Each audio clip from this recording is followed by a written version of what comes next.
If you clicked on this video today, that obviously means that you want to learn about who Jonah is. So let's not wait any further. Let's get into it.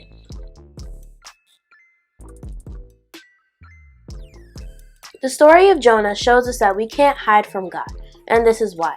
Jonah was a prophet during the 8th century. A prophet is a person who receives messages from God to tell people. God asked Jonah to go to Nineveh to preach because there were lots of wicked things happening. But Jonah knew how bad the place was, so he decided to flee. He went to the city of Joppa and got on a ship to Tarshish. Now Jonah thought that he could really hide from the Lord. But the thing is, you can't hide from God. He's always with you, He's always around you, and He knows what you're going to do before you even know what you're going to do.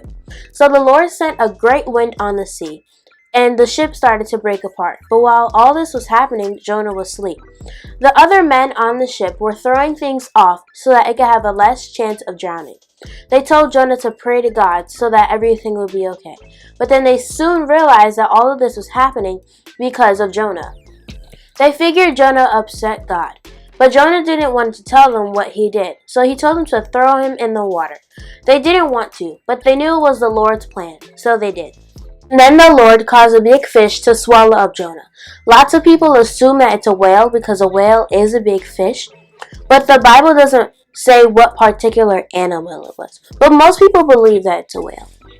He was in the fish's body for 3 days and 3 nights.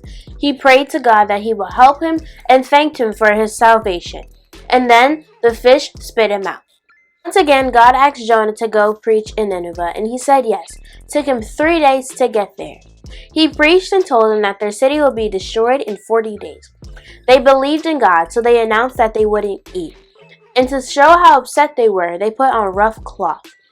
The king declared that nothing or nobody will eat for a long time, to show that they will turn from their evil ways. They were convinced that if they changed their lifestyle, then God wouldn't destroy their city. God saw what they did and changed His mind. The city ended up being okay. As Christians, we have to change our lifestyles so that God can help us turn our lives around. Now, when I was studying and I read this next part, I was like, hold up, wait a minute, something ain't right. You would think that because the Lord saved the city, Jonah would be happy, but he was actually very angry. He said that he knew that the Lord would forgive the city either way, and he said this is why he ran away. He wanted the Lord to kill him because he said he would be better off dead than being alive. The Lord asked, "Do you think it's right for you to be angry?" So Jonah went out west to the city and made a shelter for himself.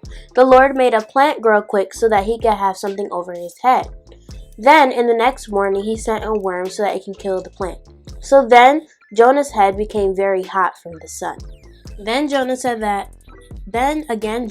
it will be better for me to die than to live. And God asked, do you really think it's okay for you to be angry at the plant? Then Jonah spazzed out. He said, I have the right to be angry, and I'll be angry until I die. God explained to Jonah that the only reason why He saved the city was because they did not know right from wrong. I hope you guys enjoyed today's video. Don't forget to like, share, comment, and subscribe. When you share, you are also spreading the gospel.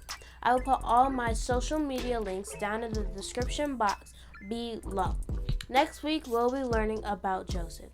I hope you guys enjoy your week and see you next week.